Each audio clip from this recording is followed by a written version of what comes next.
Welcome to episode number 45, and it has festive beginnings and it shall have festive endings. It's our Eid special on Beyond the Plate. Eid, vibrant festival, just 2 days away. And it's a feast for the senses that's steeped in rich history, delectable cuisine, and of course the spirit of togetherness. My name is Hrishi K, and I return with the main woman of the show, which is Chef Amrita Raichand. How are you, my dear? Looking fabulous. Thank you. I'm very well, Rishi, and always good to be back here on Beyond the Plate. Yeah, so, we were saying 48 hours from now, but then we know how the Eid ka chand, or, the moon as it is positioned in the nighttime sky is, that it could be a few hours here and there.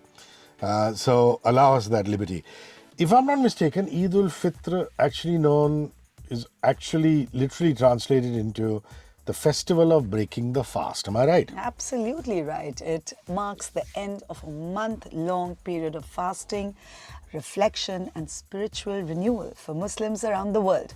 The holy month of Ramadan, which is nearing its end as we speak, and as you mentioned, is the 9th month of the Islamic lunar calendar and the most religiously significant time of the year for the Muslims. This is when the Quran, the holy text of Islam, was revealed to the Prophet Muhammad. Well, I have to say that they're very disciplined about not just fasting through the day, but our Muslim brethren are also so passionate about the pre-dawn meal and, of course, the post-fast meal. Now, I do know that the post-fast meal is known as the iftar, and they constantly refer to the iftar or the iftari. What is the pre-dawn meal called? Suhoor. Suhoor. Yeah, because it's at the break of dawn, and you're right. Passion runs in the blood of Muslims. They do everything with that gusto. Have you been to iftar parties? I've been to many. Yeah, I've been to a lot, and they offer me dates to begin with, Yes. which I quite like. And then it goes on to heftier and heftier stuff, which I like even more. Have you been to Muhammad Ali Road though? Yes, I have. I mean, Isn't I it have a amazing friend going called Tahir Shabir who owns a wonderful restaurant there called Tawakkal. And we go there and eat every Ramzan. Very crowded. Yes, very. You have to shove and push and shovel your way, but once you're inside the air-conditioned comfort of his restaurant, it's nice. So I think the best way to do it is to just dive in with deep abandon. Yeah, because it's finally worth it. Once you start eating, you realize that all that little struggle to get there was absolutely worth it.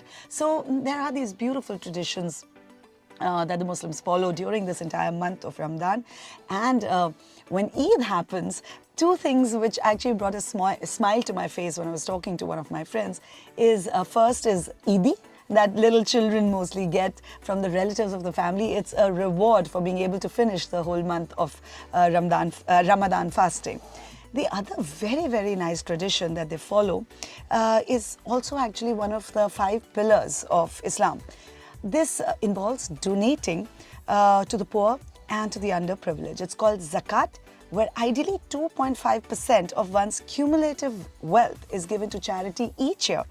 And this is said to purify the Muslims' wealth. It's you can call it a tax, but here this one actually goes straight to those in need. So I thought it's such a beautiful tradition that they follow, isn't it? And all of that at Chef and Beyond, which is Amrita's YouTube channel. Remember that. Okay, you have something to tell us about the origin of the word Sherbet, aka sorbetto, aka sorbet. Yes, indeed, Sherbet is the lesser known Ramadan and Eid classic, and today I'm going to cover this here on Beyond the Plate. The basic ingredients of Sherbet are fruit juices or extracts of flour or spices sometimes as well. These are combined with sugar and water to form a syrup. The syrup is then thinned with either water, ice, or even snow, believe it or not. And how Sherbet actually came into being is very interesting, Rishi. Up until the 1900s, there were very few ways to preserve and transport fresh fruit. And refrigeration was available only to the very few rich people out there. So horse naturally became the common means of transportation. Therefore, the availability of fruits depended on the season and the location, except for those that could be dried or transformed into a liquid, which is the syrup, which is a base of all the sherbets. Now, besides being delicious, some of these syrups are also used for, to relieve heat, for digestive purposes. And they also substitute for alcohol. Because alcohol is forbidden in Islam. Yes, indeed. Naturally, therefore, Sherbet became very popular amongst the Muslims in particular. And it has to be the star of all family functions like weddings and definitely Eid. Sherbet was introduced by the Mughals in the 16th century during the reign of Emperor Babur. During that time, the ice sherbet was made using ice from the Himalayas. I'm just very intrigued to know that, we always talk about love and hate being two sides of the same coin, Amrita. But the fact that you could have a love sherbet and a hate sherbet. Whoa! Isn't it Pray cute? tell all. Well, yes, we have two very popular sherbets in India. One is Mohabbat ka sherbet, which is the love sherbet, and one is Nafrat ka sherbet. Now, what is this Mohabbat ka sherbet? Actually, I have a beautiful recipe of this Mohabbat ka sherbet coming up on Wednesday on the day of Eid. So, tune into my Instagram. So, what is this sherbet? It is, true to its nature. So what is this sherbet? It's true to its name. It's rose sweetened milk based, very, very popular Eid special sherbet. So what is Mohabbat ka sherbet? It's true to its name. It's a rose syrup sweetened milk. And the rose flavor comes from something that I'm pretty sure even you've had your childhood filled with. Heard of ruafza? Oh, yeah, of course. So that really is the main ingredient in this drink to make it pink, to make it yummy. It's truly amazing. But this classic rose-flavored sherbet hails from India and was apparently first created by Hakim Hafiz Abdul Majid in 1906, Ghaziabad, British India. Nobody would remember it, but it's nice to know how far back the history of the sherbet goes. What about the hate sherbet? So contrary to its name, it's not like, when you have the hate sherbet, you start hating people. It's actually just named so because it implies that if you have the sherbet, all the bitterness from your life will go away. And unlike the Mohabbat ka sherbet, this is not just sweet, it's tangy also. So this sherbet, believe it or not, originated from the by-lanes of the famous Jama Masjid in Delhi. It's refreshing and is made with goodness of apples, sugar, cold milk and dry fruits. Really a delicious blend of sweet and tangy flavors. So there's the love and there's the hate, but I'm sure that other countries, these originated in India, like for example, Turkey, other parts of the Middle East would have their own, or Mediterranean would have their own sherbets. Yes, they do, and they are very, very popular, especially during Eid. I'll quickly name a few. There is tamarind sherbet, which is also known as demirindi sherbeti in Turkey. Badam sherbet, which as the name suggests, the base is almonds and lots of almonds, which is a classic Persian sherbet. And then Iranians love celebrating Eid with a lemony and cherry sherbet. So these really are very, very popular. All right, 9833943943. 9833943943 is our WhatsApp number. On it, you can participate in the Ask Amrita section. At the end of the show, we pull out a question or two and we get her to answer it. You can ask about food, nutrition, healthy food you can indulge in, food history, and she's up for the ask. She answers each question with great sensitivity and tact. Remember, the show comes to you 8:15 to 9 a.m. every Monday, Mumbai, Delhi, Bengaluru, Chennai, in audio form on 94.3 Radio 1, and 2 days later it's on the Radio 1 International YouTube channel on Wednesdays. Amrita's Recipe of the Week, filmed at her beautiful studio kitchen, is up at 94.3 Radio 1 India, as well as at Amrita Raichand on Instagram. And for great recipes, it's always Chef and Beyond, the YouTube channel with Amrita Raichand. So what is the recipe of the week? Well, I'm going to give you the recipe of the week, but not without a little bit of history on this particular dish as well. It's going to be firni, let me tell you, and I want to take a couple of minutes to explain to you the beauty of how this dish came into being. First things first, it's super easy. A lot of people think firni is very tough to make. It's really easy, and you'll know that once you check out my recipe in detail on my YouTube channel. Now, sheer birinj, a simple sweet dessert made with milk, rice, cardamom, sugar, was brought to India by Emperor Humayun. Now, Emperor Humayun and Jahangir, whose patronage actually gave birth to the idea and concept of Mughal cuisine, was so fond of this soul-satiating dish that they actually called upon many chefs from different parts. Some came from Iran, Palestine, and even from down south.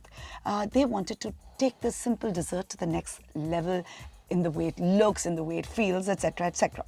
Now, according to the grapevines, one of the invited cooks created a version and just left it to cool in small bowls on a slab. He was waiting for the master to come and check the dish out if they like it or not. But by the time this dish was presented, it needed to be unmolded. It developed a mousse-like consistency, and this actually happens because when you make pirni, you grind soaked rice. So it just created this gorgeous texture. So when the Nawabs had this, they were like, oh my God, this is something sensational.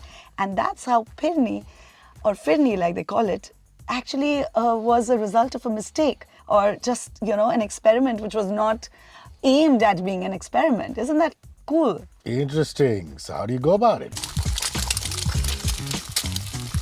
So the recipe is as follows. We take milk 1 liter, rice 50 grams. Very important to get this ratio right. The rice, after you weighed it, soak it for at least 30 minutes. Then here is a little bit of my twist to make firni even more rich. I add some khoya.